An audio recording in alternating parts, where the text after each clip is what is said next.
आपने यहाँ की जो स्थिति है उसको बिल्कुल पॉइंट टू पॉइंट हमें अवगत कराया, इसके लिए आपका धन्यवाद। आप जो हैं, जैसे कि सब लोगों ने बताया कि एक यहाँ पर संघर्ष समिति बनी है दराली में, आप उसके अध्यक्ष भी हैं और अध्यक्ष से बढ़कर आप प्रभावित हैं। अन्य हमारे साथी यहाँ पर अभी थे जो प्रभावित हैं, सभी यहाँ यहीं पर हैं, सब लोग, सभी ने अपनी अपनी बात कही। और धराली में स्थिति बहुत ही चिंताजनक है। स्थानीय जो लोग इस आपदा के भुक्तभोगी हैं, उनकी उम्मीद धीरे धीरे टूटती जा रही है, जो उनसे बात करने के बाद मुझे लग रहा है। कल हमने जब ये बात कही कि हम कांग्रेस के लोग एक प्रतिनिधिमंडल लेकर यहाँ जाएंगे, तो मैं आप लोगों से कहना चाहता हूँ, हमारा मकसद ये है कि सरकार जो फिर सो गई है, वो सरकार थोड़ा जागे। और निश्चित रूप में मैं विश्वास दिलाता हूँ आपको कि हमारे यहाँ आने से आपको कुछ ना कुछ फ़ायदा होगा।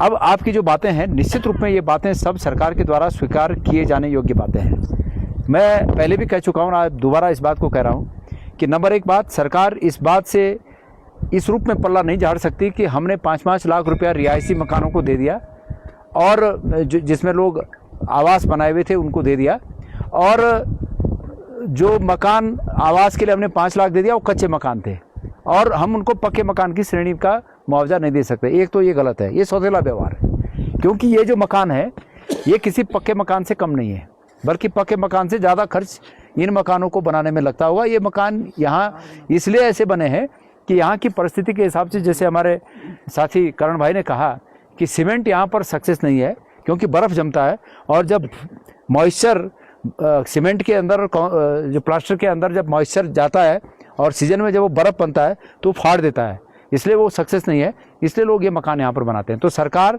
इनको पक्के मकानों की तरह ट्रीट करके मुआवजा दे, नंबर एक बात। नंबर दो बात, आपने कहा कि जो मकान बच गए हैं सरकार उनको अलग कैटेगराइज कर रही है, उनको अलग कैटेगराइज कर रही है, उनको इस कैटेगरी में ला रही है कि इनको हमने आतुक सहायता के रूप में 5 लाख दे दिए और अब इनको हम पुनर्वास में शामिल नहीं कर रहे हैं। ये भी सरकार का सौतेला व्यवहार है।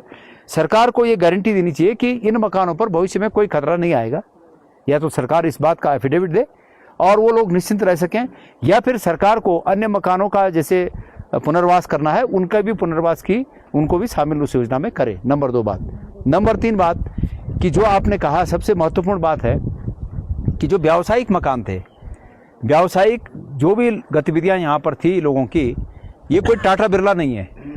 ये लोग अपने पुश्तों की जमा पूंजी, दादा से लेकर बाप से लेकर अपने तक की थोड़ा थोड़ा जो भी जमा पूंजी थी, किसी ने अपने होम स्टे बनाए, किसी ने अपना थोड़ा लोन लेकर, जैसे ये भाई बता रहे हैं कि मैंने कुछ लोन लिया और चंद्र सिंह गढ़वाली योजना के तहत आपका 2010 में चंद्र सिंह गढ़वाली योजना के तहत इनका 15 लाख रुपए लोन लेकर उन्होंने छोटा सा अपना काम शुरू किया और धीरे धीरे उसको बढ़ा कर करीब 2.5-3 करोड़ रुपए तक का इन्वेस्टमेंट वहाँ पर किया इतने सालों का। और अब सरकार कह रही है कि तुम्हारा रजिस्ट्रेशन नहीं था।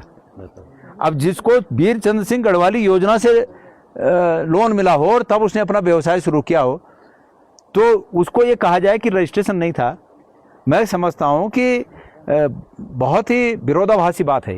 एक तरफ सरकार चंद्र सिंह गढ़वाली योजना के तहत उसको स्वीकार किया हुआ है, उस समय भी तो सरकार ने रजिस्ट्रेशन देखा होगा, और अगर सरकार ने नहीं किया फिर इनका रजिस्ट्रेशन, तो ये सरकार की गलती है। तो इसलिए ऐसे बहानेबाजी सरकार न करे। मैं आप लोग को याद दिलाता हूँ, केदारनाथ में जो हुआ सर, उसमें क्या सब रजिस्ट्रेशन थे सारे? फर्क ये है कि केदारनाथ आपदा के समय सरकार कांग्रेस की थी, और हमने ये कहा कि हमारे व्यवसायी भाई एफिडेविट दें कि भाई किसका कितना नुकसान हुआ है, हम उस नुकसान को पूरा प्रतिपूर्ति करने का काम करेंगे, जो हमने किया।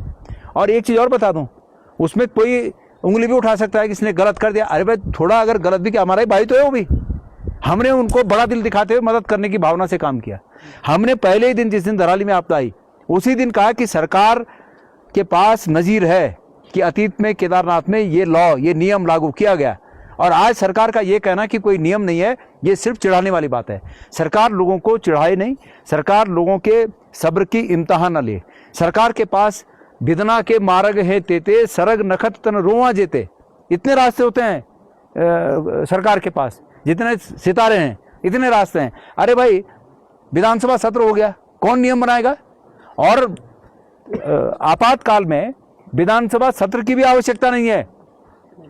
मंत्रिपरिषद के पास वो तमाम शक्तियां निहित होती हैं जिनके अनुसार आपातकाल में नियम बनाए जा सकते हैं। सर मैं एक छोटा सा मेरा वो है, आज के धराली में इतनी बड़ी आपदा है, इतने लोग मरे हैं, उत्तरकाशी जिला प्रशासन ने कोऑपरेटिव बैंक का इतना बड़ा मेला उत्तरकाशी किया, क्या जरूरत थी इसमें लेकर? हाँ। उन पैसों का यहाँ 10 लोगों को बसाया जा सकता है। बिल्कुल, ये भी तो हो सकता है। उसमें भी कमीशन होगा, कुछ उसमें भी कमीशन का खेल होगा। 1000 करोड़ का प्रचार कर, मैं उस पॉइंट पे आ रहा हूँ। इनका जो कहना था, तो हमारा ये कहना है कि ये बहानेबाजी ना करे सरकार व्यवसायियों के साथ कि रजिस्ट्रेशन नहीं था, सरकार इनके नुकसान की प्रतिपूर्ति करे। दूसरा, ये बड़ा अफसोसजनक है जो एक वाकया उन्होंने बताया कि एक बहन ने इसलिए आत्महत्या कर दी कि उनके बेटे ने कर्ज बात करके यहाँ पर छोटा मोटा कामकाज शुरू किया था और अब वो पूरा तहस नहस हो गया। बैंक वाले परेशान कर रहे हैं। सरकार तत्काल इन तमाम व्यवसायियों के बैंक के इंस्टॉलमेंट को रोके, उस पर जो बढ़ने वाला ब्याज है उस ब्याज को और उस जो इंस्टॉलमेंट है उसकी प्रतिपूर्ति का गारंटी सरकार ले, ये तत्काल करे, लोन माफी की बात करे।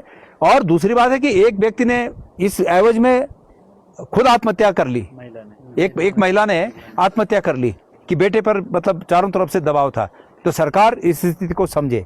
मैं आप लोगों को एक बात कहना चाहता हूं, ये जितनी बातें हम लोगों ने यहाँ पर सरकार से मांग की है, मैं यहाँ से जाने के बाद हम लोग एक प्रतिवेदन बनाएंगे, राज्यपाल जी को देंगे और भारत सरकार में माननीय प्रधानमंत्री जी को भी भेजेंगे ताकि वो समझें, चेतें।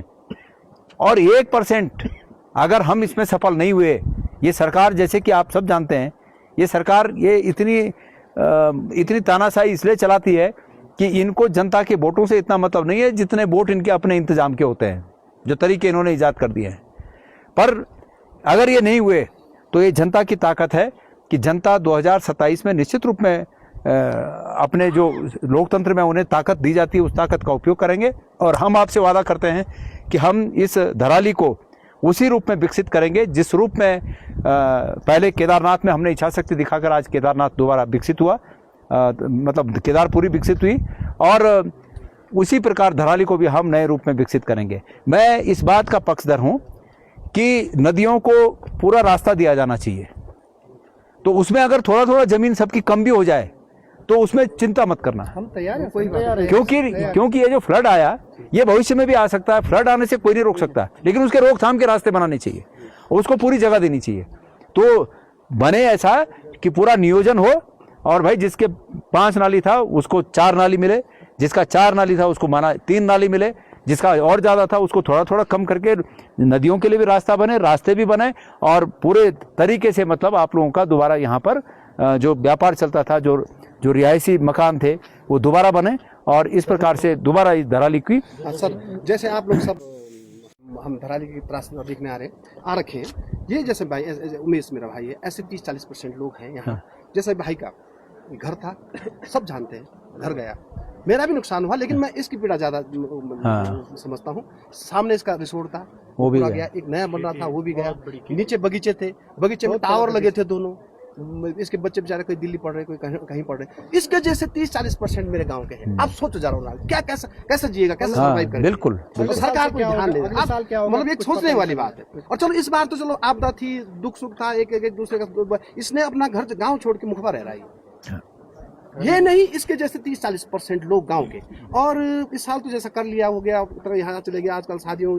अब हम जब भाई ने बोला जैसे मार्च अप्रैल में हम आएंगे, और ऐसे जैसे भाई जब आएंगे अपने गांव में, क्या आसरा है, कहाँ रहेंगे, कैसे जिएगा?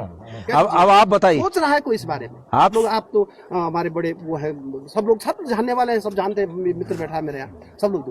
तो कोई हमारी कोई वो नहीं। आप ये देखिए, हम हरसिल से जैसे ऊपर आए,